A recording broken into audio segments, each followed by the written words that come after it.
Okay, and yasat nas a quick one. IGH Live Studios, Ghana's numero uno, number one. Yadin sempani ninano, Asia wa goodie kwan so na yahu said ya sumo with any news. Efa Ghana football and I feel so latest update bia. Efa Asante Kotoko up to speed. Yadi shiao na wanya chefan edi free moon 10 times ye papa. Na yawa update be enche na Asante Kotoko bobo kono.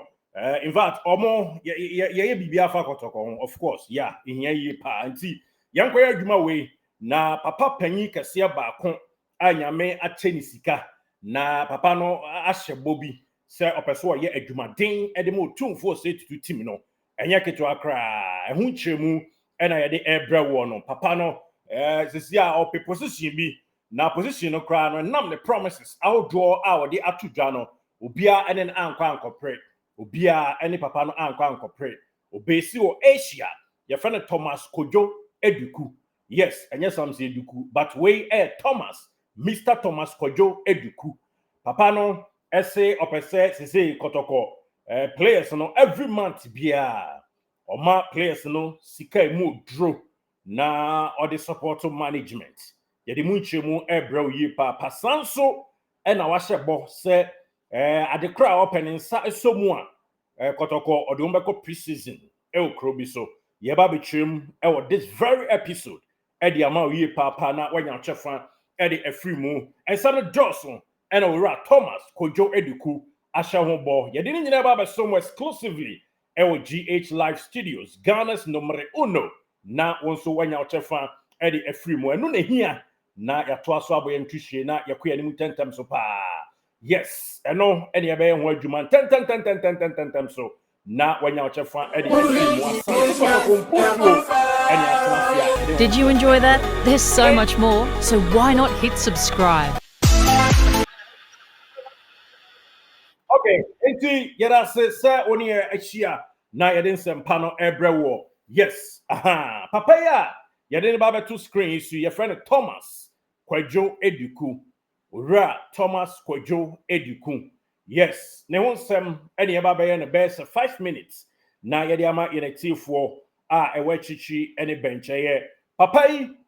kwa pri dwumadie kese ba in fact wanyam pawie enam se oko on the post obia ene no ampre na Kotoko ne de unya ho dawro kra ba post kese ye kasa kutachiniyem Kotoko kra adwuma kese a tese enye ketwa kra de hia ene links ene ne mapa wa obeyo ama club no awie peye na papa yi well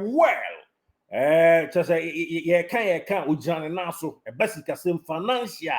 we absolutely magnificent the sika sam no ekwa animu yi papa we dusted ewo Asia and an important more Ghana for to kwan ko fa niema ewo China de mokwa papa definitely mo be hu mbete ne ho mframa kakra mo ahunu kra ne ho mframa mo bete Thomas Kojo Eduku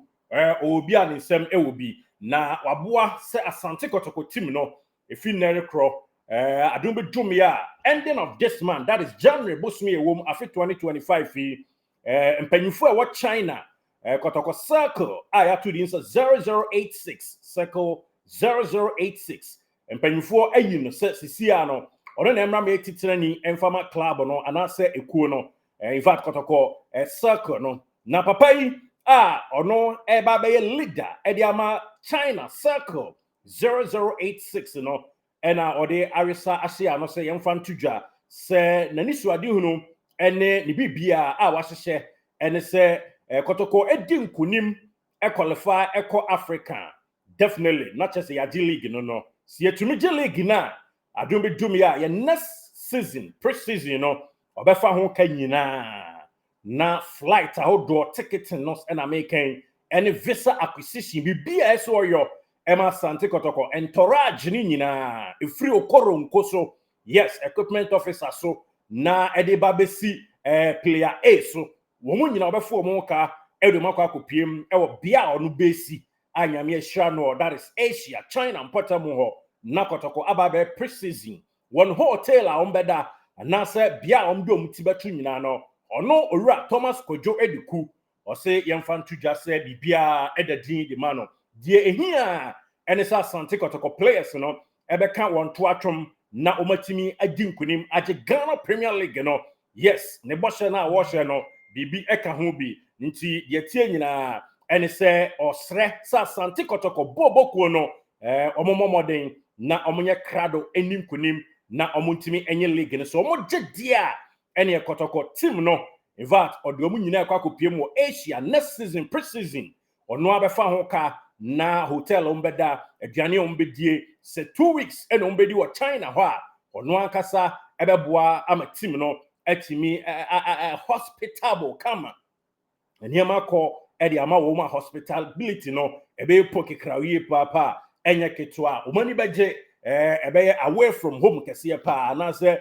enkonkoye se omani be yom totontoto dabida nti Kotoko players amutie mie eni mpanyufo amohwe yen wo GH Live Studios dia mo beye eni se Ghana Premier League na mo beje na mutimi gide a eno ano no eno eni chemu a yede tu drama in a tiefo ebiem say wase from February eko adon be dum ya current league aye boy and circle down no 0086 I base or China honso no so base no Kotoko player bia ombe player of the month na omache envelope mkufu edi ama such player born ho modern oyi ne ho ewo bosome ne munti Kotoko player of the month asaba biem almost say if February ram ne match ne de ekoni nyina no Kotoko player bia no bosome no ebu ni tiri anase ekwawie ya player we you ho in fact ombeboa na omama scale mo dro na odi amount na eno ahye okutupa na wakwanim tie say what task journalist for me and san ewo Ghana omo super journalist womo and after former players mienu ena one technical director baako in fact omo ka ho ena wayi se kuo na se nuanom ena beboa na omayi Kotoko best player of the month ede ama owura no ene ne circle a ebesi ewo China eno eni chemu a yede ma in a chief exclusively na bibia awie penti owura Thomas Kwadwo Eduku a oya Asante Kotoko chitani no papa no ne nsam odi tudwa nyina ene se Kotoko player of the month award a free next month ekono wayi nkrofo bia mfomudi ntudwa sene be ya onko na enko ese bia sia na sese wombe ya adwuma behind the scene na omayi best player of the month edi ama Asante Kotoko bobokuo no na every blessed month bia owura Thomas Kwadwo Eduku on the circle what China circle 0086 womo ebe share envelope mkufu na omodi ama Asante Kotoko player of the month eskapuduo eno eni chimwa papa no edi tuja edi ma yene tiefo exclusively ewo yen kasa fidie so na won so wanya ochefra edi afri muti Asante Kotoko mo ede na jane na so pampe ebo ni tuchira ekona nima enye Fred Agro enti players no we de manimu a etoje mo a mbebupu muto na montimi nyi league ni dia omasem so mbetumi nso atoa so akwa animu dia ene yemonye na enkunimdie ene animunyam shahodo a no no matumi asom poke crowd na aye enkunimdie sa pepepe ene chemu a edema in a chief exclusively na atumi awie peye hodo monti that is the